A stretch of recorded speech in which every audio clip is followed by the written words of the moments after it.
donner les conditions d'aide avec des soins appropriés et parallèlement à ça aussi, veiller à avoir suffisamment de maisons de repos et de soins parce qu'à un moment donné, il va falloir passer du milieu familial à la maison de repos et de soins.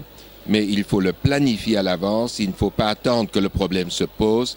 Et nous avons décidé dès à présent, puisque ça fait partie des nouvelles compétences de la région avec la réforme de la Constitution, la 6e réforme de l'État, nous avons donc décidé d'anticiper et dès à présent de nous pencher sur ce problème et de prévoir suffisamment de maisons de repos et de soins pour dans 10 ans, pour dans 20 ans, mais aussi avec des soins de qualité. Il ne suffit pas de prévoir des locaux, il faut aussi que les personnes âgées soient bien reçues, bien soignées et soient heureuses de vivre le temps qu'il leur reste à vivre.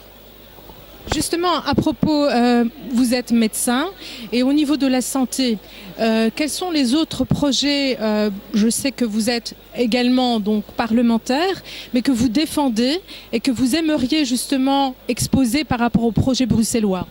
Par rapport au projet bruxellois, au niveau santé, il y a un projet prioritaire qui est l'accueil des malades souffrant de maladies d'Alzheimer. Nous savons que la population vieillit. Nous avons des chiffres. Alors d'un côté, on a le boom démographique. On en a parlé beaucoup ce matin. Mais à côté de cela, grâce à la qualité de la médecine, aujourd'hui, on vit plus longtemps, on vit plus vieux et souvent, on vit en meilleur état que par le passé. En tout cas, en meilleur état physique.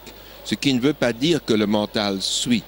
Donc, nous avons malheureusement de plus en plus de personnes âgées qui vont être dépendantes intellectuellement de la famille ou de la société. Raison pour laquelle j'insiste beaucoup sur l'importance de prévoir de nouvelles structures d'accueil pour les malades atteints de cette terrible maladie qui est la maladie d'Alzheimer.